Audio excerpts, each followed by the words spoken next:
what is the stage? Is the stage here or is it up there? Up there. Wherever I want it. I won't go too far. Unless I have to connect to my computer, which I thought about doing, but probably shouldn't do it now. So how's everybody doing? Good. I'm grateful to be here. I'm grateful that Tony does this every year. Anybody that's put on an event knows that it's difficult, that there's a lot to it, and I'm grateful for the Civic Center allowing us to be here, and always been gracious to us, and so grateful for them. I hesitate even saying that because then, you know, our enemies will attack them, right? Because that's what happens. So I hope that the Civic Center will continue to stay open and continue to be a free place for people to communicate, because there's not very many of them out there. And in fact, I want to show you something, which is got a little flyer here. I think I got it in here. Yep, there it is. I didn't forget it. Anybody seen one of these around town? The Shenyun, I guess, is that how you say it? Shenyun. Anyway, I ever for the last year or so, I've seen like little ads or, you know, YouTube, or I've come run across it. And then the other day, my wife and I went on a date, and the little ice cream shop had a smaller version of this. And then a couple days ago, my daughter brings me this. She's in dance, and so she's kind of intrigued by it. And, you know, and so then we looked at some more YouTube videos and so forth. And it's pretty amazing. It actually seems really amazing. And then I got looking at it closer, and I'm like, wait a minute. And it says, the very first line at the very front of their brochure, it says, China before communism. And then it goes on, and then it says this, and then it says, the next page, it says, against incredible odds, many of Shenyang's artists escaped ongoing persecution in China. Today, guided by their faith, propelled by their work ethic, and refreshed by the freedom they found in the United States, these world-class artists took a profound culture almost lost under the tyranny of communism and brought it back to life. Through vibrant dance, music, and exquisite storytelling, they created a renaissance. You think something is important to them here? The first page and the second page, then you go to the third page, right in the middle, right at the top. The beauty of ancient China before communism, right? And it goes on and talks about, you know, what they're doing. We invite you to a world where philosophers and poets alike sought harmony with the Dao or way of the universe, where maidens dance with, I can't even say that word, grace, and generals fought with explosive athleticism, where timeless tales of valor and virtue were born. See, I mean, these people understand. They understand that what communism is, what these things bring, to the point where they can't even express themselves in art, in word, in faith. They can't. So they have to escape to come to the United States of America, just to have an opportunity to do the things that they want to do and love to do. And we don't know. I mean, there's hundreds of, you know, artists in this.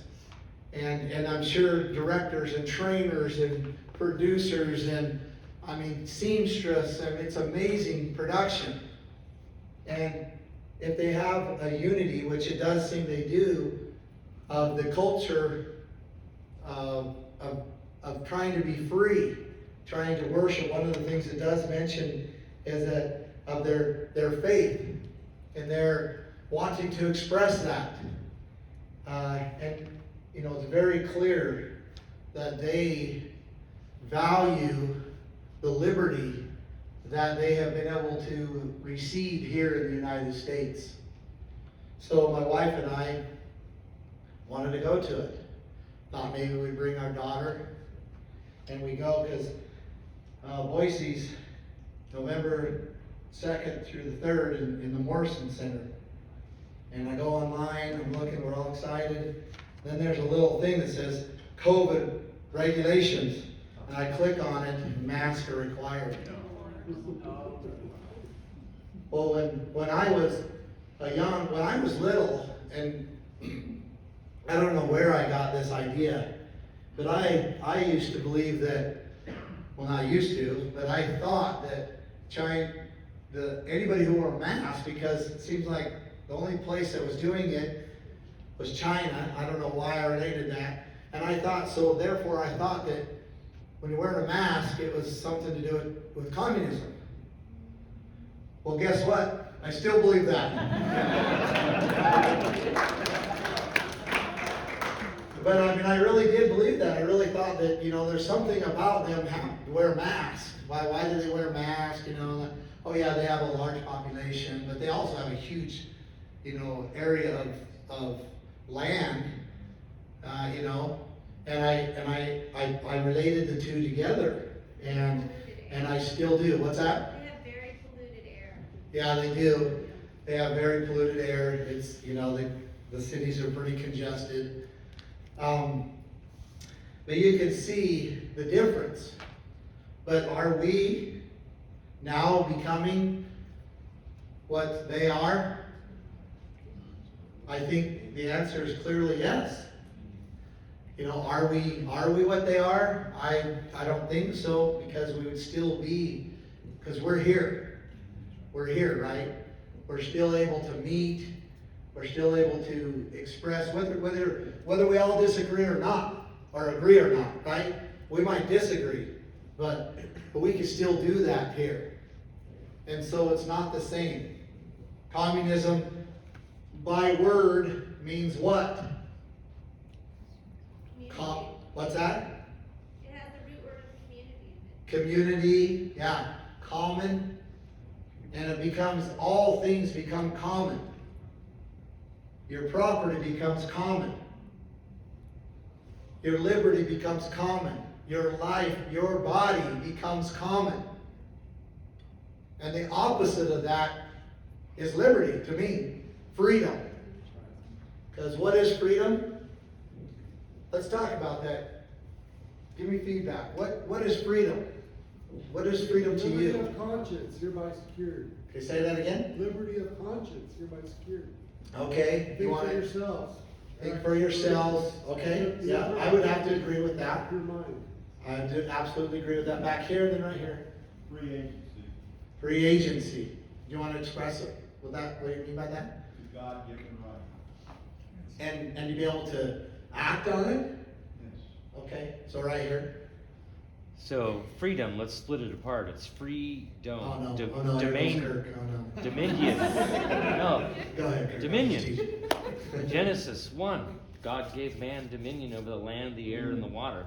It's free domain, dominion. That's good. Okay. Good. Right here, and then right here, then right here. Right here, here.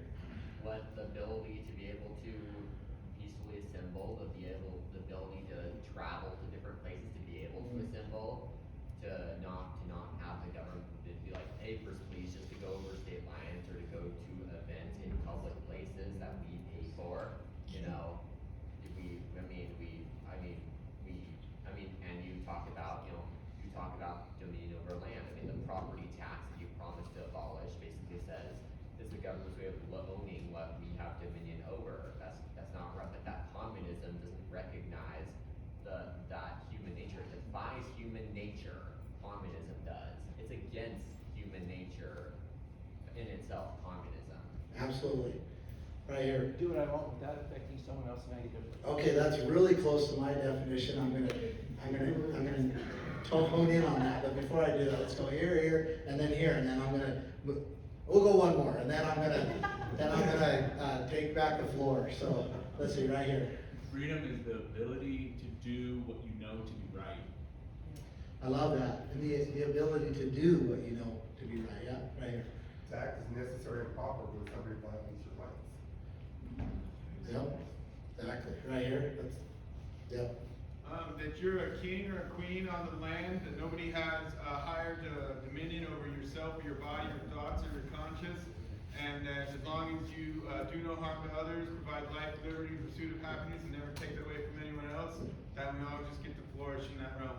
I'm going to build on that, yes. So, what's the American dream?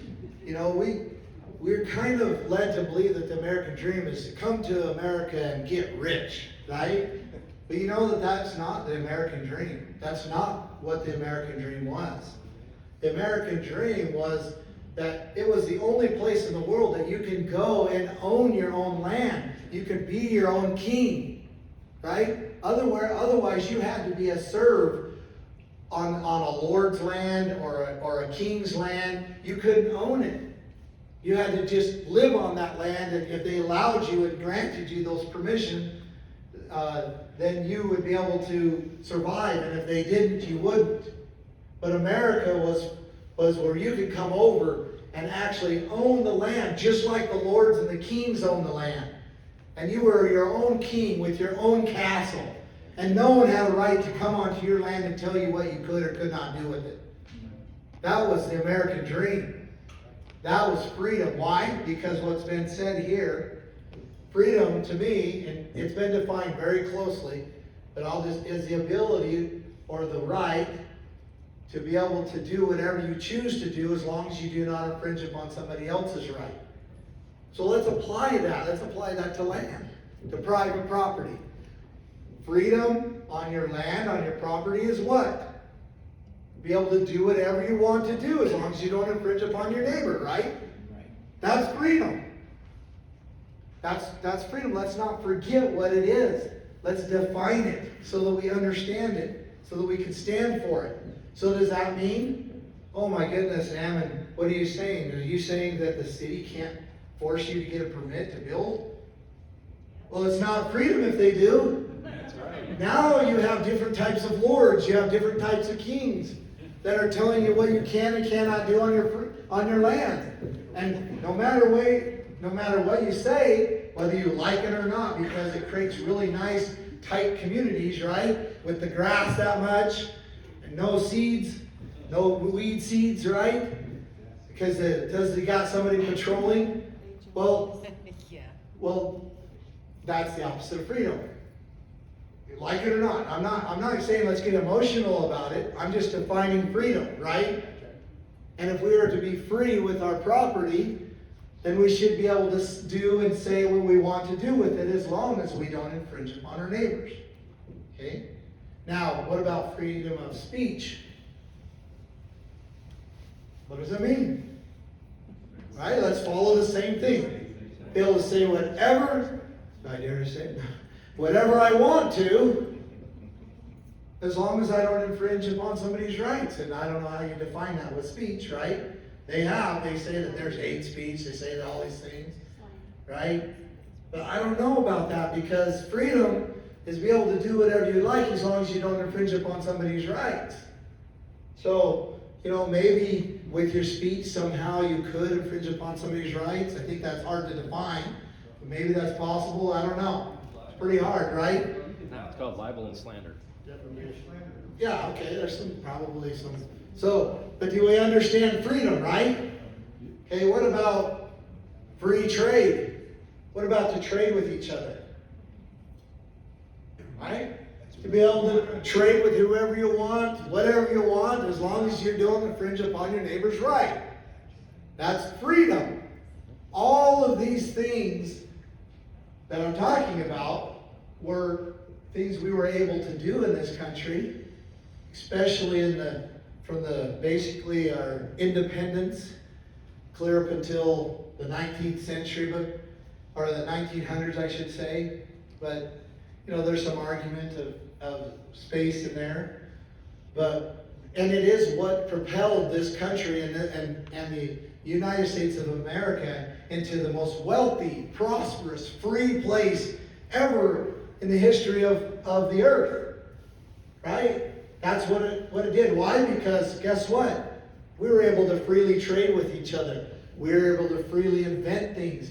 We were able to use the natural resources as we needed to. We were able to go and claim land, claim that it was ours. We were able to do these things, and it just created this environment of, tremendous prosperity because of freedom, because that's what freedom does. Freedom not only makes you free, but it also makes you wealthy. It does. Wealthy in the right way. Good word. Okay? That's a good word. That's what it does. It does. And it also makes you appreciate the things that God has given us. That's what it does. Freedom does those things. And communism does the exact opposite. It does not foster anything. It doesn't foster wealth. It doesn't foster faith. It doesn't foster family. It's just the opposite. And we know this. But why is our country going down the path that it's going down? Why? Why? I think many people might have ideas. I should be careful asking that question. Right? But we see the difference. Yeah, but Stockholm syndrome. Stockholm syndrome. Yeah, that's a general answer. Go ahead. Global tyrants with fiat currency that are putting their money everywhere so they can get a one world order. Human trafficking. Okay. You talk about, like government owning land versus people owning land. It's like, it's ridiculous. The Bureau of Land Management at this point is a huge joke. You went from Teddy Roosevelt saying, okay, we're gonna preserve sensitive areas from these companies, back more than a century ago, burning, clear cutting the whole forest. Well, LAPs are obviously a good concept of national parks, but now we've gone from that to having terrorists run the Bureau of Land Management in DC. Did you hear that? Eco-terrorists, yeah. That is the reality too. That is absolutely a reality. So let's look at let's boil this down. I like to boil things down if we can. Just make it simple. Just let's think about it, right?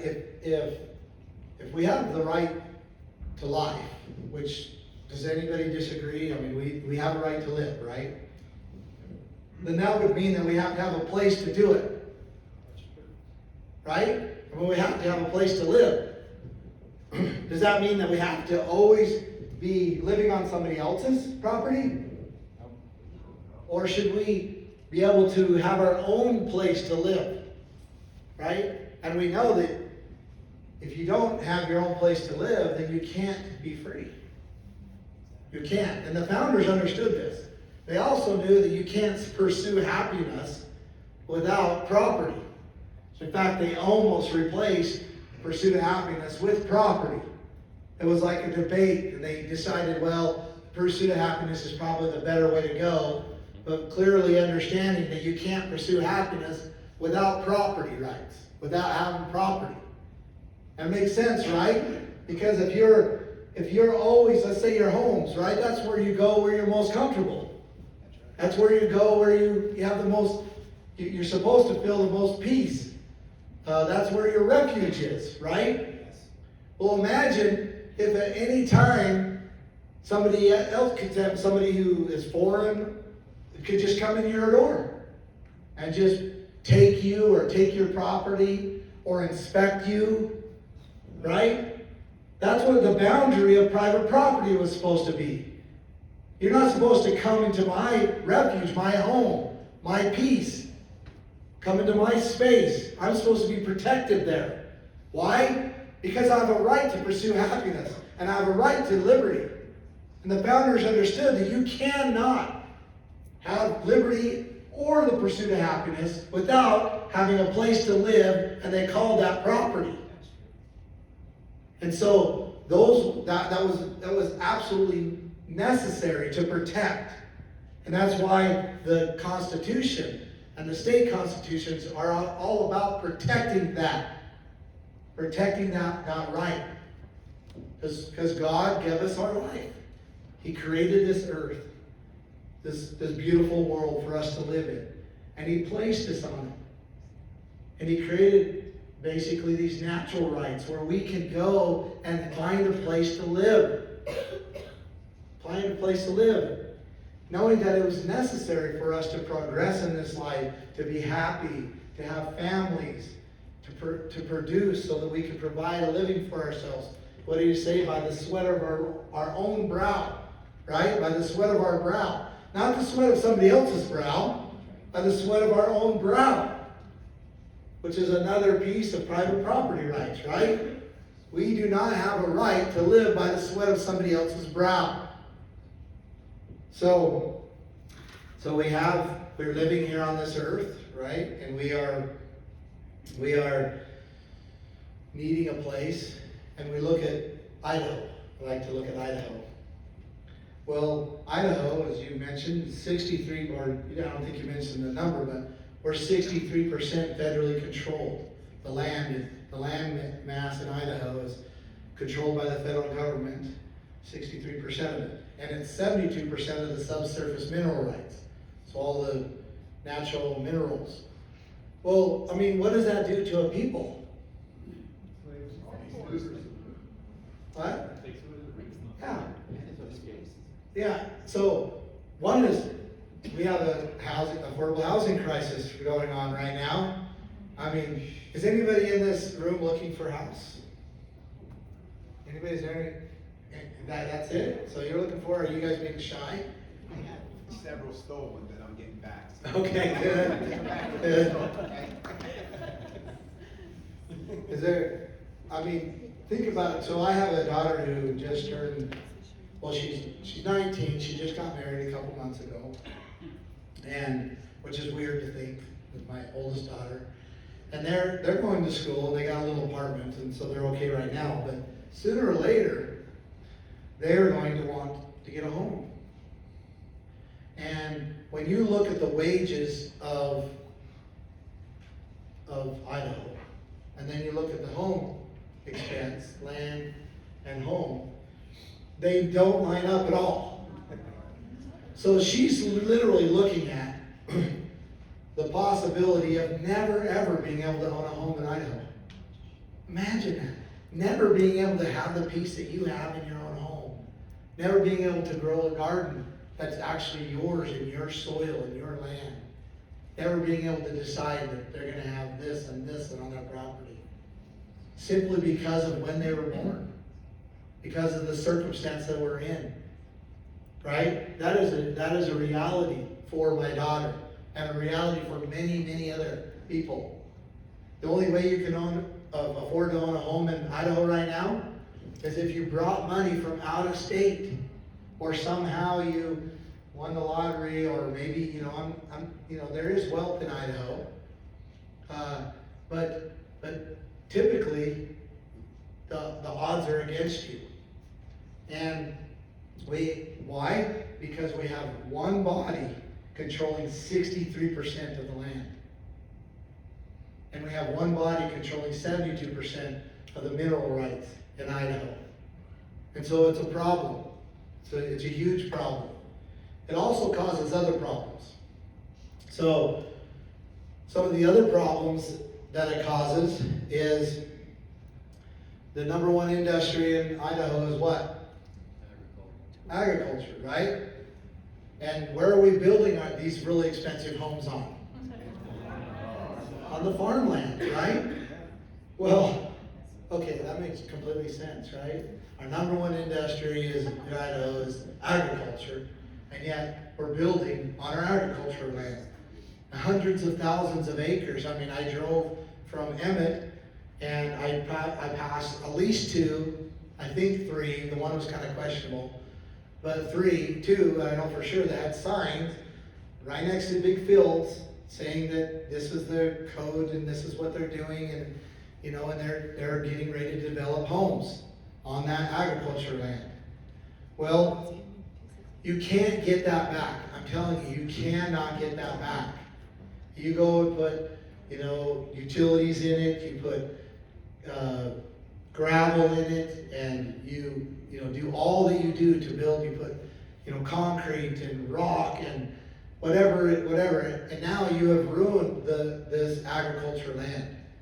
And the reason why, if you look at a map, you look at what is private property in Idaho. Why is it private property? Why is it white, not red? or green, not some other color. Any idea? What? Because people live on it.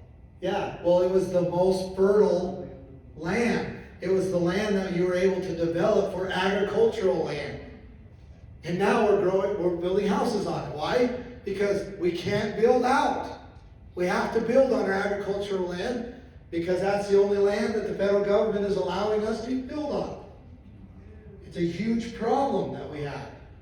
Not only does it do that, but it also forces people into the cities, right? Forces people into apartment buildings. And we're seeing that in Boise. And when people live and disconnect from the land, they lose their conservative identity. There's something there that they lose, and they begin to think different. They begin to think that, that eggs are somehow grown in the back of Albertsons. They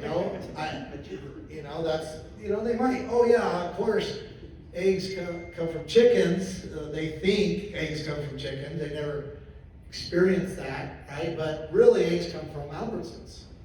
That's what they think. When you don't see something grow, you don't have an appreciation for that, like if you've experienced it before on the land. And so you lose that conservative identity, and then all of a sudden you start, well, not all of a sudden, but you do start voting and thinking that way, right? And then you end up with a city with a whole bunch of people thinking that way, almost crazy thinking. Like you could sustain life without agriculture, right? Because, meat can be made in a soybean factory. I don't know.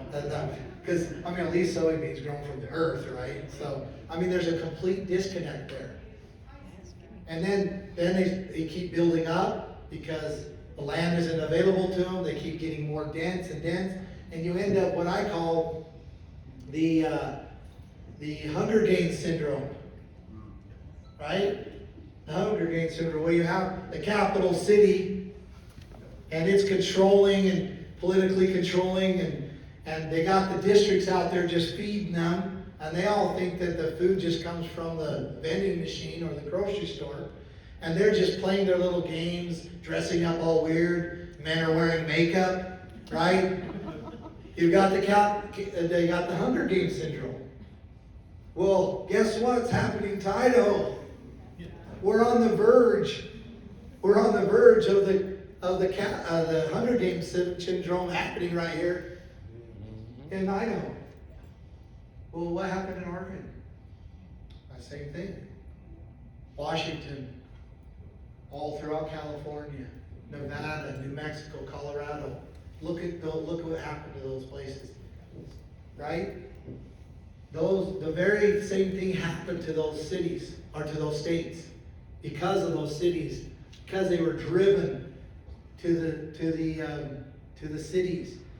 Excuse me, a little throat thing. I'm not feeling just fine, but raspy throat. So we look at where we're at with Idaho. Are we just going to become another Oregon? No? We don't want to, but what are we going to do to stop it? Right? Oh, I like that. Someone said vote for me. Well, I don't want to give you the wrong idea that some politician is going to come along and save you. Right? But I do think together, and we'll talk a little bit more about that, yeah. I do think that there are some things that we need to do. So, but let's break down. Anybody from Oregon here? We got an Oregon. You look like you were going to raise your hand, but you're kind of ashamed of it. I'm actually Meridian. Okay, I'm just teasing you. Was there somebody else over here? Oh, there. Oregon. Oh, Oregon. You mean Okay. now or originally? No, originally, yeah, did anybody move from Washington or live in Washington, for instance, here? Okay, we got a little group over there, some over here. Okay, so you'll understand this, and you can testify if I'm way off or if I'm right on. 100%. Okay, so far I'm right. I mean, Oregon's a pretty liberal place, right? Washington's a pretty liberal place. I mean, they're leading the charge, you know, in liberalism, if you will. And what I mean by liberalism, well, I don't even know if I can define that. Let's just leave that undefined right now. So, but, was Washington at one time Republican? Yes. Yeah. Was it at one time conservative? Okay, let's not be confused, because conservative and Republican is not the same thing. Bingo. Okay, it's absolutely not. And so, but it was, right? What about Oregon? Was Oregon at one time conservative? Was it at one time Republican? Was Idaho one time conservative? Is it Republican? Okay. Yeah. Okay. So now let's break this down. So we see that there's in these states, Nevada, I grew up in Nevada. Nevada was the most conservative state you could ever be from. The thought that Nevada would ever turn, I mean, I'm not really so concerned about the red and the blue and the Republican and the Democrat, but it does help define us and help us to understand. But the thought that they would lose their conservative values and then go into the Republican, whatever you want to call it, and then it become Democrat, liberal. I mean, you would, growing up, no way. Colorado's the same way. You thought, no way. New Mexico the same, but like they were always kind of strange over there. I don't know what they were doing. So, I mean, they always had something weird going on. But we see this, right? And there's a digression. I don't want to say progression, right? But conservative people who believed in God, who loved God, right? Who valued their faith, who worshiped God, who came together and did that, right? Who believed in private property, as we've been talking. It was valued to them. Believed that other people had a right to trade, had the right to do the things that they wanted to do. They believed that they had a right to travel, that they should have that right to be unmolested while they travel. That's what, and many, many other things. These things they believed in, and they stood for, and they fought for. And then they become Republican. Okay? It's not the same thing. It should be the same thing, but it's not. Then all of a sudden they began to accept the police state, right? And I always explain that the police state is, you know, in fact I just explained it here a little bit ago, like it's like a steak, right? I love steak. Who here likes steak? Well, that's pretty much everybody. You're my type of people, right? My dad raises cattle on the desert where no one else could raise any cattle, really. No one else wanted to try. And he's a producer, and he loves to produce. And what he says he produces, he says, I produce a commodity for the American people. And that's red meat. That's what he loves to do. I produce red meat. That's how I make my living. That's how I sweat from my brow, by producing red meat in a desert that no one else wants or can really produce. And so that's what he does. So I like steak. Well, the police are a lot like steak.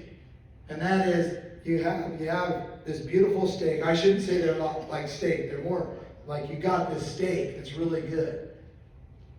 They're like the salt. You put a little salt on it, and it makes it really good. But if you put too much salt on it, it ruins the steak. And you can't get it off. You know, it's very difficult. Yeah, you can take the steak, go flush it, maybe, and then it might be a terrible steak, right? So it's just like that. You can't put too much salt on a steak or you ruin it.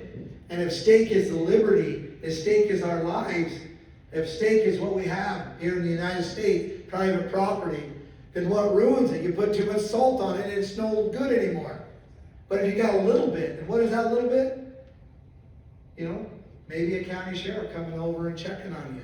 Maybe saying, hey, found your dog here, brought it back to you. You know, maybe it's calling on them when you need them. because there's an actual criminal that's infringing upon your right. That's that little bit of salt that makes it so good. Because it's there to protect freedom. It's there to make the state better. Right? So that is what it is. So let's go back. So Republicans is, dousing the state with salt. More police, paying for more police, building it up. Right? That's what it is. There's like this weird dichotomy that, if you don't like too much salt, then you don't like salt at all. Right? And you can't just have a little bit. What's wrong with just having a little bit to make it good? That doesn't mean you hate salt. I don't hate salt. But I don't douse my steak with salt. I don't ruin it. Right? And so, but that's what the Republicans are saying. What about taxes? Well, they're all about taking more taxes. Well, you gotta be a good taxpayer, right? Oh, he's a good tax-paying citizen, they'll say. Right? While they build their bureaucracies. While they pad the pockets of their friends. While they give a certain industry that they might have interest in or that their buddy does because they made some an agreement. They give it an industry an advantage, a legal advantage. Right? That's what republicanism is. That's what it's become. Originally it's supposed to be conservatism. You go read the Republican platform, it is, for the most part, an honest, true, good platform. But not a one of those people that I've seen are actually pushing the platform. Have they stopped abortion? Have they lowered taxes? Come on. Have they kept the police state down? What about the growth of government? Come on. Right? What about 2020? Our Republican governor. He shut down churches. Can I emphasize how much of that infringement that is? I'm just going to give it a try. I'm just going to try. Okay? Reading means reading. The first 10 amendments in the Constitution are called what? The Bill. The Bill of Rights. I'm glad you guys know that. So, and if you didn't know, that's all right. Now you know it, right? So the First Amendment, so the first line of the first Bill of Rights is, Congress shall make no law respecting the establishment of religion or prohibiting the free exercise thereof.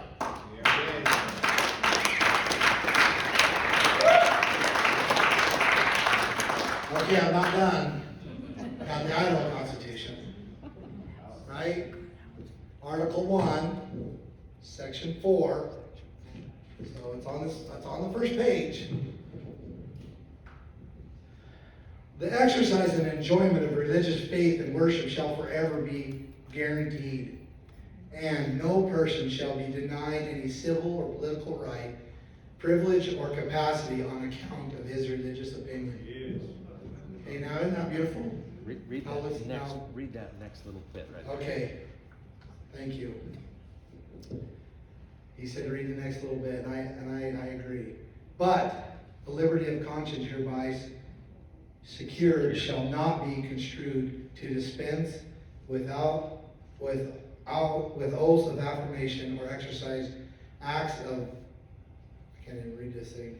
Licentiousness. Licentiousness. He says it the way I want to, or justify. Anyway, it goes on. But Okay. the liberty of conscience hereby The liberty of secured. So now let's go to the last section of the Idaho State Constitution. Listen to this. It is ordained by the state of Idaho that perfect toleration of religious sentiment shall be secured, and no inhabitant of said state, that's Idaho, shall ever be molested in person or property on account of his or her mode of religious worship. So it's pretty clear, right? Pretty clear. What happened in Idaho in 2020? Did you know that we were the first state? Did you know that we were the first state to have somebody arrested for going to church? Yes, we were. Moscow, Idaho, they arrested 3 people for having church outside. It's called usurpation of power. Imagine, I don't know the history, but imagine if we were the first state since the Declaration of Independence was put in place to have somebody arrested for going to church. Right? But we were the first in 2020. And the first for a long, long, long, long, long time here in Idaho. Idaho. Why? Because we've turned Republican rather than conservative. That's why. And when I say Republican, it's really a perversion of Republican. It's a perversion. Okay? There's like this perversion, and it's very, very close to what, the other side, if you will, believes. Very close. And it's hard to know where the liberals end and the Republicans begin, or where the Republicans end and the liberals begin. It is a perverted version. And our governor believes in it. Our Speaker of the House believes in it.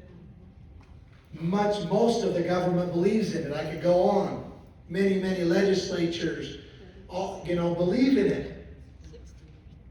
They believe that it is proper to use government to further their beliefs, their ideas. That's not the role of government. The role of government is to protect the individual to live free. That's it. So free trade, right? You got a willing buyer and a willing seller. And they're freely trading with each other. And the government should be back here going, oh, look at those wonderful, prosperous people freely trading with each other. Look how prosperous they're doing. Look how much good they're doing. Oh, wait a minute, here comes a criminal. I'm going to stand in front of that free trade while they're freely trading. I'm not going to inject myself in it, try to make money off of it. I'm not going to, restrict it and limit it. The government is there to stop the criminal from infringing upon the free trade of a willing buyer and a willing seller. Same with worship. Look at this congregation worshiping God. Look at them loving each other, taking care of each other. Here comes a criminal. Well, I'm going to stand in between them. You're not going to stop the right to worship. You're not going to infringe upon that.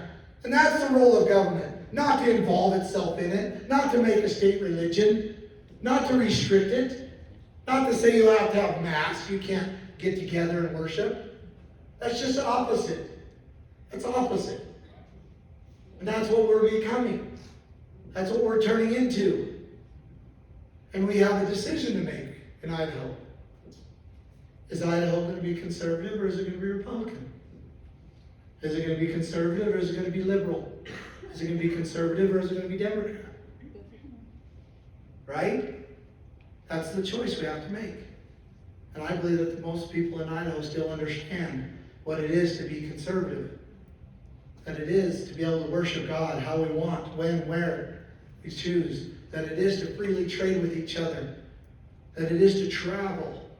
That it is to raise our families, to decide what we want to do with our time. That it is to own property, truly own property. Right? That's what it is. And this other stuff we have to get rid of. We have to understand that it's not good. And it doesn't matter if they call it Republican or Democrat. It is poison to liberty. Amen. And we have to get rid of it. We have to cleanse ourselves from it. And we can't clean a dish, a dirty dish, or a pot with a dirty rag. You can't. You can't clean a pot and sterilize it and make it clean with a dirty rag. You have to cleanse it. You have to get rid of it and replace it with a clean rag. Especially a little rat. Yeah, a little rag. And it can't be a little dirty.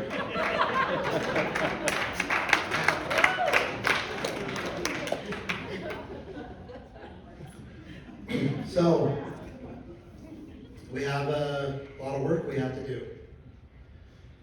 But there's, where are we gonna go to do it other than Idaho? Right? I do agree that there's some other places that are, they're doing their best to fight, and they're doing some good. But nowhere that I have seen has the potential to be an example of liberty and freedom like Idaho. There's no other place, because the people still want to live free in Idaho. They still have a concept of it, and not the perverted Republican version of it, but more like what the Republican platform puts forth. More like what we understand in our hearts. More like what the Bill of Rights and the Declaration of Independence puts forth.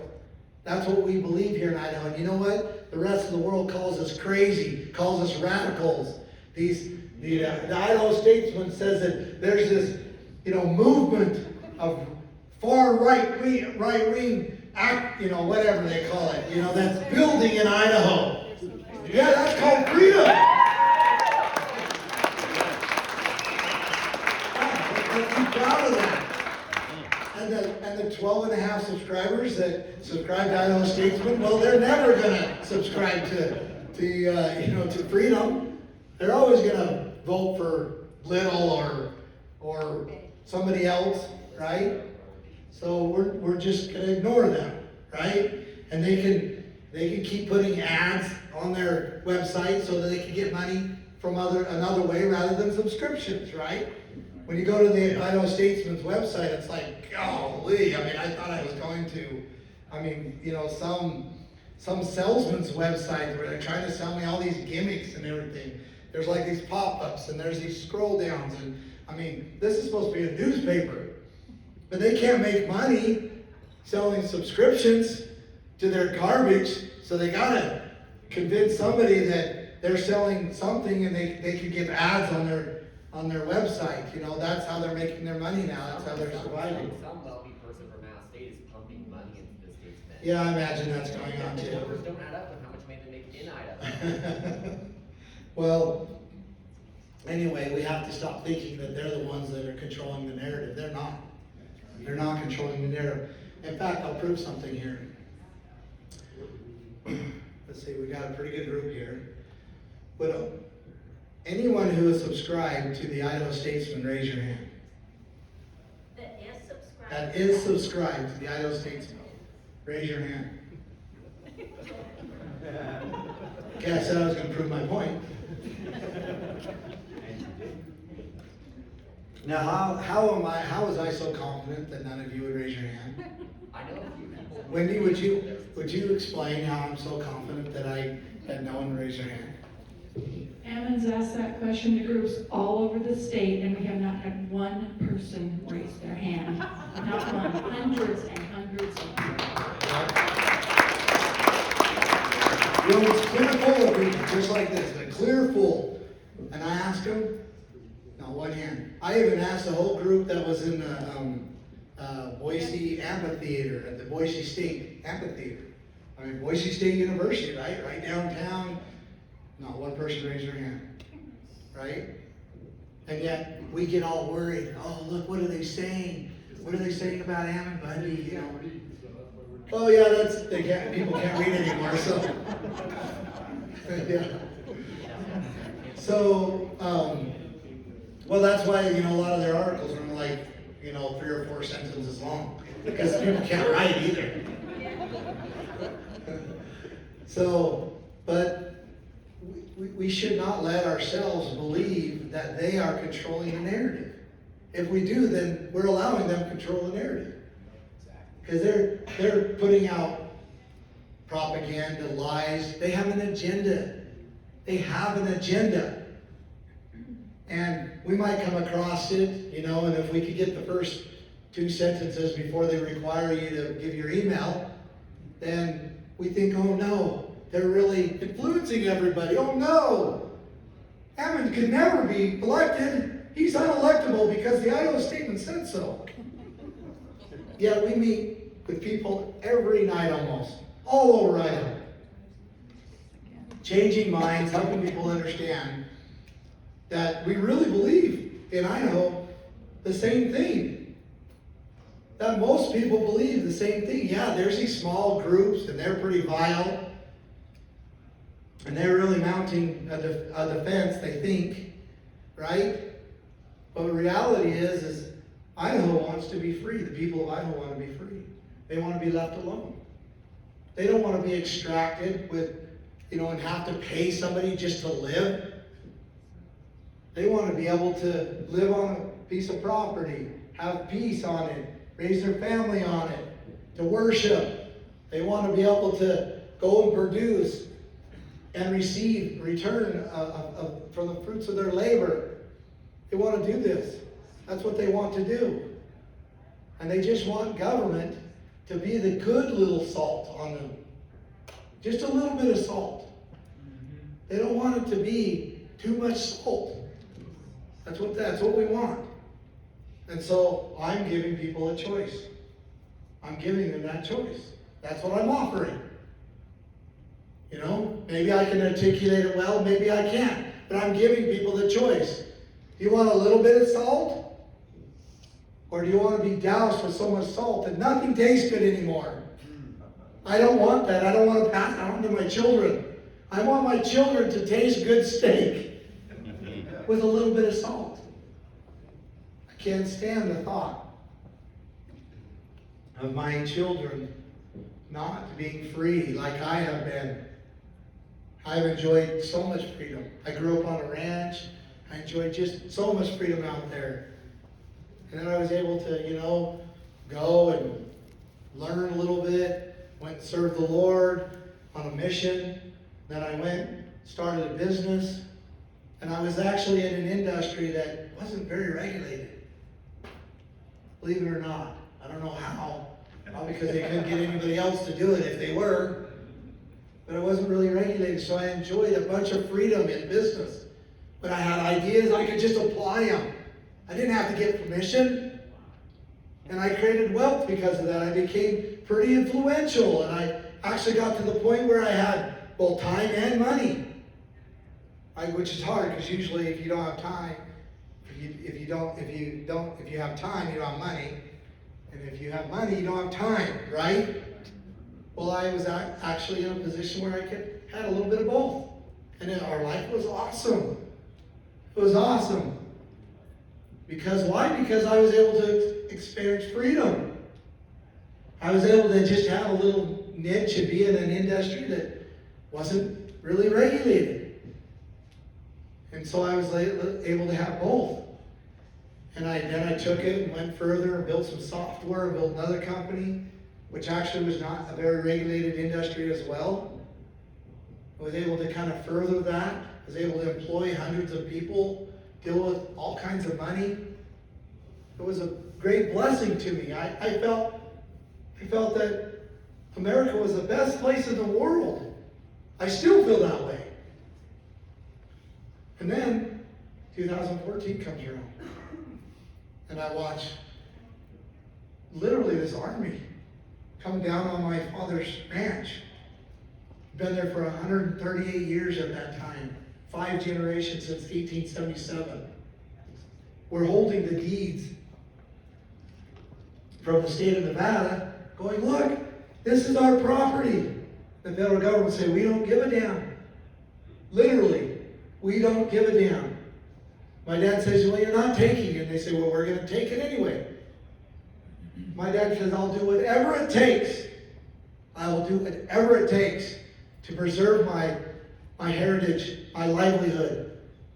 And it wasn't just about running cattle in the desert. It was about passing freedom on to his children and all the people that would benefit from him making a stand.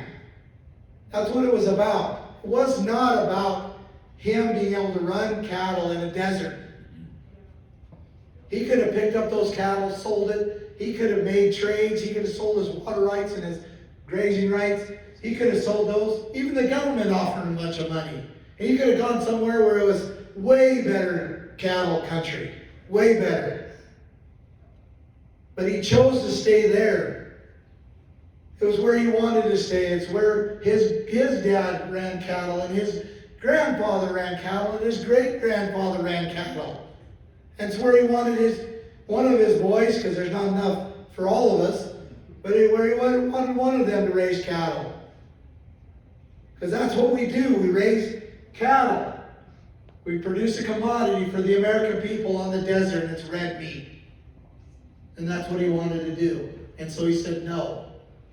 And I watched this time when my life was really, really good. And I watched this army come down upon my father's ranch and literally occupy it. Put snipers on the hills, pointing guns at my father, my mother, my brothers and sisters, and my nieces and nephews, threatening us with our life if we resisted in any way. Why they destroyed the water infrastructure that's been in there over 100 years. Why they began to shoot cattle with helicopters, digging mass graves, dumping the dead cows in. Why they began to leave the baby calves out in the desert to die. And blocking all the roads so that we couldn't go up there. And if we even stepped off the paved road, they'd beat us down to the ground. And I'm not exaggerating what I'm saying. That's exactly what happened. Tased us, sick dogs on us, body slammed us to the asphalt, threatened us, and we're just a little family. Right? We're just a little family. And my mom and sisters and others filmed it. They just filmed this little thing, this little thing.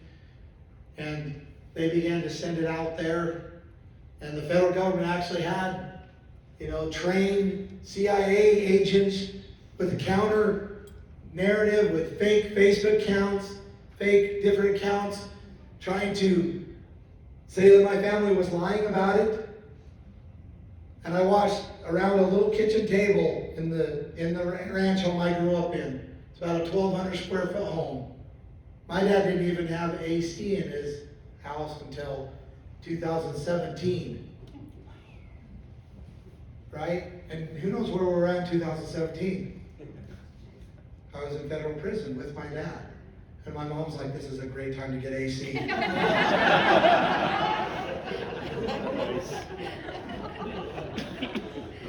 And she did. And my dad comes home and, can't say a word about it. It's already there. But I watched them around the kitchen table with a whole bunch of people, mostly women with laptops. I watched them beat the federal government at their own game by continuing to push the truth out, almost 24/7, because they had this counter lying that was going on. Trained agents, planned to make it so that they could do what they were going to do, and the rest of the American people, they were going to try to convince that anything we were saying was a lie. But they weren't able to do it because family and friends came around and made sure that didn't happen. And then the American people started seeing the truth. They started seeing the videos. They started seeing the snipers on the hill. They started seeing them sick dogs on pregnant women, body slam 59-year-old women to the asphalt, tase people multiple times, kill cattle. They began to see this, and they weren't okay with it. They were not okay with it, and they came by the thousands, and they saved our life. American people saved our life. They did.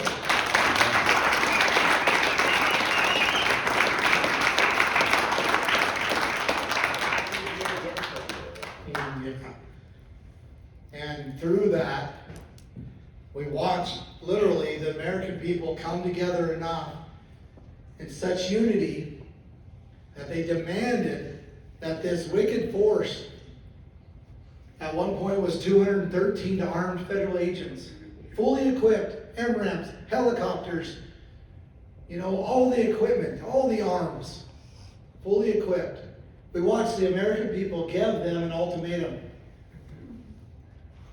And that was to leave immediately. And I watched with my own eyes 107 federal vehicles with mostly 2 people in it. I watched it leave the Bundy Ranch, that area where they had built up a compound just 5 miles from our ranch. I watched them leave within an hour and abandon the area. And then I watched the people go up and get the cattle and put them back on the range. The ones that weren't killed, which there was about 400 head that they had gathered. Watch them put them back on the range. I watched them kindly restore the best they could the rights back to my father. And those cattle are still running on the range. But what that did for me is it helped me clearly understand the solution when somebody comes, especially a great power comes down upon to take your rights. I saw that. I saw that. I saw that the American people must come together and unite. That's the only way that the rights are going to be preserved. The only way that the courts failed, the ballot box failed, and all of these systems that were put in place to protect those rights that God gave us to freely worship and trade, to freely travel. All these systems that were put in place, they failed. But the American people didn't. They came together and protected and preserved those rights. I watched it happen right in front of my face. And I knew and understood that this was the pattern. This is how our rights are preserved. And I believe that Idaho must do this. I know it. I know the people of Idaho must come together. They must unify. That they can do this even under our government, even under the Idaho government, with the right leadership. That we could use the resources of the state, unite as a people, and defend our liberties, defend our freedom. And that must happen. It must happen. And I think the only place it can happen, practically, is right here in Idaho. Yep. And that is what motivates me to get up and keep doing what we're doing, to go place to place, to meet with people every night, to leave my family, to go do these things, because I believe that Idaho can do this if they understand how our rights are maintained and what freedom is. I believe that. And I'm grateful to live in Idaho. I love it here. I believe the Lord brought me here. I believe that I'm here for a specific reason. I believe many people are here for a specific reason. I believe that they are being guided here and directed here. Idaho is one of the fastest growing states in the United States. And there is one reason why. And that reason is because people are coming here, fleeing here for liberty. And there is a reason why they're coming here. They're being inspired to come here. Why? So that we can unite together as a people and defend ourselves. And guess what? We can even do it peacefully. If we could do it right, if we could pull this off, we could peacefully do it. Because the wicked know that if there's a righteous people united, strong enough, that they're not going to come in and mess with those people. And that's what Idaho needs to become. That's what I believe it can become. And it's not a radical idea. This is the very same thing this is not a new thing that we're experiencing. This is not something new. This has always been the battle of mankind. Always. I mean, this is what makes history. Every war, every struggle has all been about securing the liberties of that God gave us. That's what it's been about. It's not nothing new. But let it not in our generation be where it is altered. We've been given a great gift in this country. All of us have lived more free than most people ever have in the history of this earth. And we can't lose that. We can't get complacent. We can't get lazy. We can't pass it on to our children. We can't. It is our responsibility. Each generation. What we need to pass on is pure liberty And then it becomes the next generation's responsibility to pass that on to the next generation. For that has to be fought in each generation.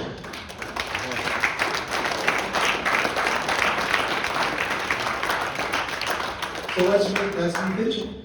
Let's be wise.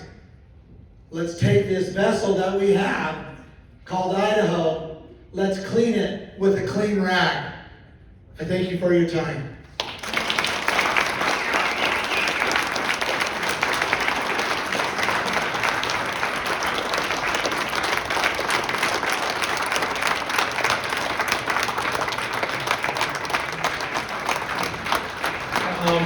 John Dingletime, you know, a lot of times we start out events with the national